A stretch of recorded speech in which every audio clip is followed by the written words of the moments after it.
Oke guys, welcome back to Crypto Indonesia bersama gue Toshi, di mana kita akan membahas segala sesuatu yang berhubungan dengan cryptocurrencies dan blockchain.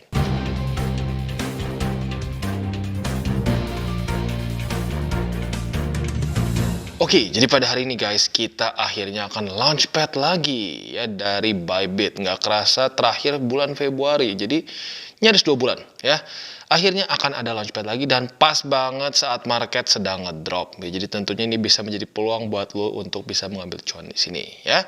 Tanpa lama lagi langsung kita masuk ke videonya.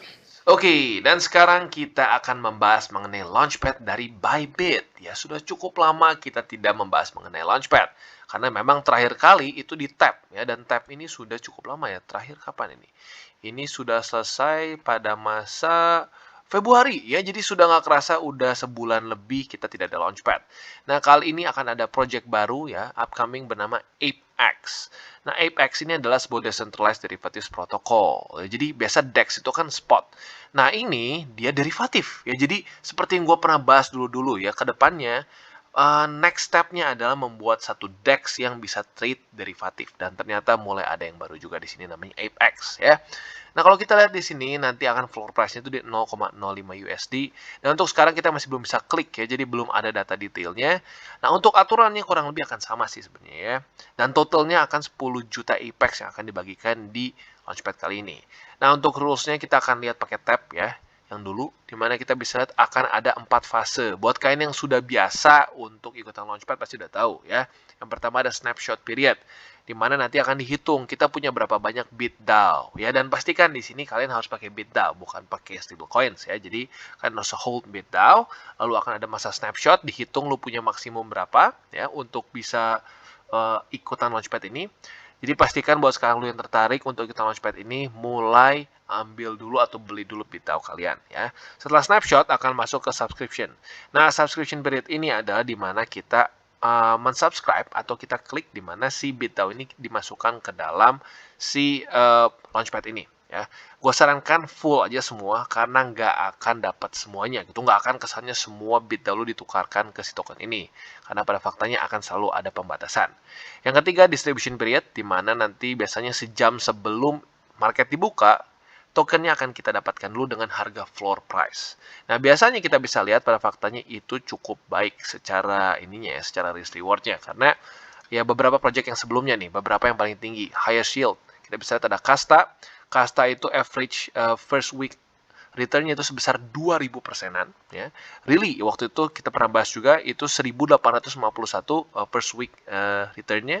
Lalu ada CBX juga yang 1200-an. Nah, jadi tentunya ada beberapa cara untuk bermain Launchpad inilah, dalam tanda kutip ya, bermain. Yang pertama adalah kita bisa langsung saat udah dapat, kita kira-kira kita targetkan berapa ribu persen gitu kesannya ya, atau ratus persen terserah, lu pribadi bisa atur sendiri ya. Setelah itu lu take profit, bisa semuanya lu bereskan. Udah, jadi lu basically dapat harga floor price, jual di paling tinggi. That's it. Lalu ada cara lain di mana biasanya kalau projectnya secara fundamentalnya bagus, kita bisa hold berapa. Nah, berapanya tergantung dari berapa percaya kita terhadap project tersebut. Kalau projectnya menurut kita bagus, kita hold lebih banyak. Misalkan, project contohnya kayak Really. Really waktu itu gua hold sekian persen, sekian mungkin ya sekitar 30-40%, karena gue rasa secara tim, secara backup dari apa namanya visinya pun lumayan bagus, walaupun tetap jatuh turun karena BTC ya. Tapi beberapa yang fundamentalnya bagus gue akan hold lebih besar. Tapi misalkan ada beberapa project yang pernah lah dulu, beberapa yang menurut gue nggak terlalu, ya biasa aja lah gitu kesannya, kayak Tap gitu, gue waktu itu ada biasa aja, gue buang semua gitu. Jadi tergantung ya, lu bisa mainkan berapa banyak yang lu take profits. Semakin menurut lu kedepannya akan bagus, lu bisa TP-nya semakin dikit. Gitu, bisa 70, 80 dan seterusnya ya. Jadi kurang lebih seperti itu, dan kita akan bahas dulu si ApeX ini seperti apa cara kerjanya ya. Oke, jadi ini dia, kita bisa lihat ya. ApeX ini sebenarnya satu project yang masih cukup baru ya, cukup muda. 14 Desember 2021 dia baru mulai keluar lah protokol mereka ini. Nah, jadi apa itu ApeX sendiri? ApeX ini adalah sebuah decentralized and non-custodial derivatives protocol. Nah, di mana kita sudah pernah singgung sebelum-sebelumnya ya. Buat lo yang sudah stay tune di channel gue sama beberapa bulan ke belakang, tahu bahwa gue pernah bahas bahwa kedepannya DEX akan juga membuat versi derivatifnya. Untuk sekarang DEX banyaknya ya spot ya, seperti Uniswap, Pancake, mereka tidak ada derivatif di situ. Nah, di sini akhirnya mulai ada juga yang kita bahas beberapa bulan lalu, yaitu adalah sebuah DEX, technically masuknya tetap ke DEX ya.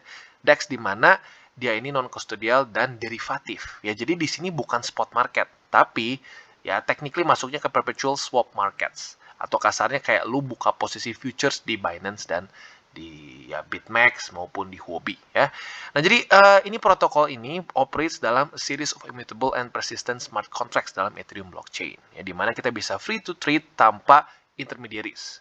Nah, jadi sebenarnya bisa dibilang ini satu apa namanya derivatif exchange sendiri pun sebenarnya sudah cukup banyak ya. Bahkan kalau kita bisa lihat salah satu yang terbesarnya adalah BitMEX dan Binance. Buat lu yang pakai futures di Binance, lu sebenarnya sedang trading derivatif ya, karena lu tidak memegang asetnya itu sendiri ya. Jadi seperti yang kita lihat ya, jadi kita bisa menginvest dalam cryptocurrency tanpa harus memiliki si asetnya itu sendiri, tapi hanya menggunakan perpetual swap contracts. Nah, centralized exchange memfasilitasi exchange antara perpetual swaps between buyers dan sellers. Nah, sisanya mereka dapat untung dari fee service mereka gitu. Nah, kan lo kalau hitung tuh pasti ada fee itu di situ. Nah, fee-nya itu diambil oleh BitMEX, Binance, Huobi dan kawan-kawan ya. Nah, tetapi transaction on centralized exchange ini tidak recorded di blockchain. Jadi, user nggak punya full transparency bagaimana trade-nya dieksekusi gitu ya. For some people ini problematic, buat beberapa nggak peduli ya, tergantung lu tipe yang mana ya. Nah, kontrasnya kalau menggunakan DEX tujuannya adalah supaya menghilangkan centralization dari structure supaya bisa peer-to-peer trading. Sama seperti ya kalian peer-to-peer trading di Uniswap, di Pancake, itu semua terdaftar atau bukan terdaftar, lebih tepatnya tercatat di blockchain. Sementara transaksi yang terjadi di decentralized exchange itu tidak masuk ke blockchain gitu ya. Nah, selain dari itu, DEX ini juga run on smart contracts yang bisa diprogram untuk memperform berbagai macam operations, termasuk memfasilitasi trades dalam exchange itu sendiri. Ya, tapi baik lagi, satu yang harus kita pertimbangkan adalah apakah smart contracts-nya berjalan dengan baik atau tidak. Nah, untuk sekarang yang Apex ini, gue belum temukan dia ada audit. Gitu. Jadi ini salah satu hal yang harus kalian pertimbangkan sebelum kalian memutuskan apakah gue akan langsung jual semua nanti saat sudah ikutan launchpad atau gue akan keep sebagian ya. Jadi kurang lebih seperti itu gambaran dari si Apex sendiri. Bisa dibilang cukup unik ya, dan sesuai dengan pembahasan kita beberapa bulan lalu ya, dimana dulu trennya lebih banyaknya DEX itu hanya bukan lebih banyaknya, pada waktu kita bahas belum ada DEX yang derivatif. Semuanya DEX hanya spot seperti ini Swap, Pancake dan kawan-kawan ya, bahkan sampai kayak MinSwap dan lain-lain yang di Cardano pun semuanya masih cenderung ke spot. Dan di sini akhirnya mulai ada derivative exchange yang decentralized dan juga non-custodial. Nah, buat kalian yang nggak kebayang apa tuh non-custodial, simpelnya adalah non-custodial ini mereka biasanya meminta wallet di sini, ya, connect wallet. Nah, kalau sudah seperti ini, artinya apa? Asetnya dipegang oleh lu. Saat trade, lu baru keluarkan di sini. Itu bagus. Karena jujur, cukup banyak DEX gadungan yang sebenarnya bukan DEX. Ya, mereka sebenarnya seperti centralized, tapi bilangnya DEX, di mana mereka mengirimkan wallet mereka yang ada di dalam kesannya wallet mereka sendiri, gitu kesannya. Nah, jadi ini tentunya bagus ya, di mana ini simpelnya adalah seperti Uniswap, Pancake, tetapi tradingnya derivatives ya. Jadi kurang lebih seperti itu gambaran dari projectnya, dan kita akan sebentar lagi lihat Twitter mereka seperti apa. Oke, jadi ini dia Twitter dari Apex Protocol, ya, di mana kita bisa lihat lumayan juga. Dari Desember, sekarang followersnya udah sekitar 24.700-an ya. Dan mungkin yang paling pentingnya adalah mereka akan launchpad di Bybit. Ya, maka dari itu otomatis akan lebih banyak orang yang memegang si token dari Apex ini sendiri. Ya. Nah, jadi seperti biasa, si Apex Protocol ini, atau lebih tepatnya tokennya, berguna sebagai satu utility token. Yang tujuannya adalah untuk mempermudah transaksi dan juga untuk liquidity mining ya, atau sebenarnya lebih tepatnya bukan liquidity mining, liquidity pool, di mana saat kita memberikan liquidity ya, kita akan dihadiahkan apa, atau bukan dihadiahkan, lebih kesannya dapat bounty-nya apa, yaitu adalah token dari si Apex ini ya. Dan jadi kurang lebih seperti ini. Untuk data-data atau info-info terbaru, lu bisa mengikuti si Apex Protocol @official XDEX di sini ya. Dan untuk data-data lain di sini juga ada Linktree, juga ada Discord, dan ya lengkap lah semua di sini ya. Cuma satu aja yang sebenarnya nggak ada. Yang uniknya di sini nggak ada official website ya. Dia hanya ada langsung si DEX-nya ini sendiri. Bentuknya kurang lebih seperti ini ya. Dan kalau kita lihat di sini semakin mendekati bentuknya seperti centralized exchange ya. Jadi yang DEX tipe-tipe seperti Uniswap, Pancake sepertinya mulai ditinggalkan ya, bentuknya semakin mendekati ke centralized exchange, and that's good ya. Karena kenapa? Jujurnya DEX ya seperti Uniswap, Pancake, lalu kalau Minswap gue belum cek ya, itu rata-rata bentuknya sedikit berbeda dan rada repot penggunanya dibandingkan dengan centralized exchange ya. Jadi tentunya tren ini mulai berubah seperti CEX ya atau centralized exchange is good ya. Nah, selanjutnya mungkin ya yang paling ini ya, yang paling dekat adalah ini, di mana Launchpad ini akan mulai pada tanggal 12 April alias hari ini ya untuk di Bybit. Jadi kurang lebih seperti itu untuk Twitternya. Dan sekarang kita akan mungkin menutup video ini dengan sekali lagi mengingatkan kurang lebih seperti apa cara kerja dari Launchpad Bybit ini. Oke, jadi tadi kita sudah dapat gambaran dari Project Apex ini sendiri, ya, di mana simplified versionnya adalah ini sebuah DEX tapi spesifik untuk derivatives. Keunggulannya apa? Lebih transparan, ya, semuanya tercatat di blockchain dan immutable. In theory, ya. Tinggal yang menjadi permasalahan adalah apakah smart contracts mereka oke atau tidak. Gue pribadi nggak punya expertise untuk bisa mereview kontrak, apakah kontraknya ini bagus atau enggak. Maka dari itu, ya, yang perlu mungkin untuk Apex ini adalah audit dari smart contracts mereka. Ya, karena sampai sekarang gue belum ketemu mereka sudah audit atau belum. Jadi gue akan asumsikan dia belum audit. Ya, jadi itu satu hal yang harus kalian pertimbangkan. Nah, sisanya ya kita akan masuk ke ya mengingatkan lagi cara kerjanya di Bybit. Ya, yang pertama adalah lu harus memiliki BitDAO di sini. BitDAO ini adalah simpelnya seperti utility token di Bybit. Nah, di mana saat lu hold BitDAO lu dan saat masa snapshot, andaikan rata-rata lu lebih dari 50, lu bisa mengikuti Launchpad. Ya. Kalau kurang dari 50 BitDAO, maka tidak akan bisa mengikuti. Nah, tapi perhatikan ini ya, saat masa snapshot, kalau bisa ikut dari awal. Ya. Jadi buat lo yang tertarik untuk mengikuti Launchpad ini, gue sarankan untuk beli BitDAO-nya dari sekarang. Karena kenapa? Sudah ada beberapa orang dulu ya, waktu ikutan yang Really, lalu Kasta bilang, waduh bang, gue udah lebih dari 50 bang, tapi kok gue si rata-ratanya kurang dari 50, gue jadi nggak bisa ikutan Launchpad. Terus gue tanya, lu mulai dari kapan beli BitDAO-nya?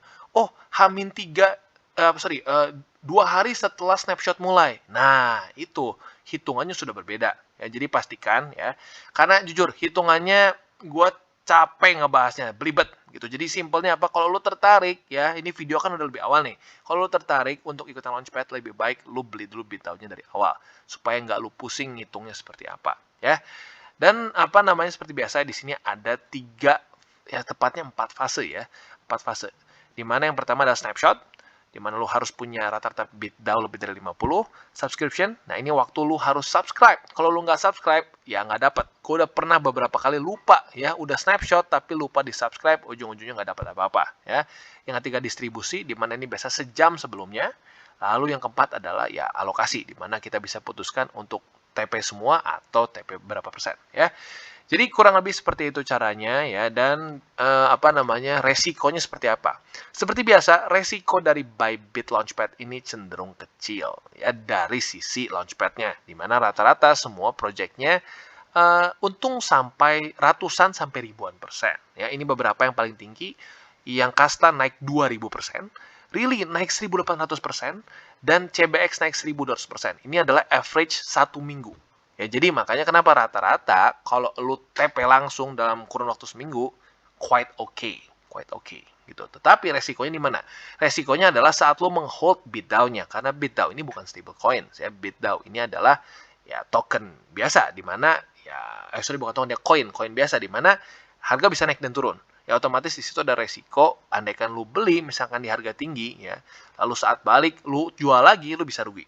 Nah, jadi makanya kalau gue sarankan lu lebih baik sisakan berapa persen dari portofolio lu untuk jadi BitDAO supaya bisa ikutan terus Launchpad ya. Jadi kurang lebih seperti itu gambarannya untuk Launchpad kita pada hari ini.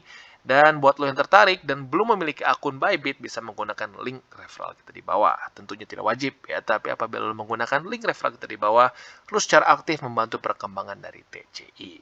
Oke, jadi kesimpulannya seperti yang kita bisa lihat, ApeX ini cukup unik ya, dan literally kita pernah bahas beberapa bulan sebelumnya mengenai satu DEX yang akan seperti ApeX. Ternyata akhirnya terjadi juga, ya, dimana ada satu derivatives exchange yang decentralized dan juga non-custodial. Ya, that's good. Ya, nah, tapi baik lagi, ini masih cukup baru, ya, jadi otomatis ya resiko lebih tinggi. Tapi untungnya ini launchpad, kalian dapat harga floor price, maka dari itu resikonya cenderung lebih kecil. Dan sama yang gue lihat, rata-rata small launchpad dia akan loncat dulu dari floor price mereka. Jadi otomatis ya bisa dibilang resikonya kecil, hanya resiko kalian di bid down-nya saja. Jadi pastikan kalian tahu itu dulu ya.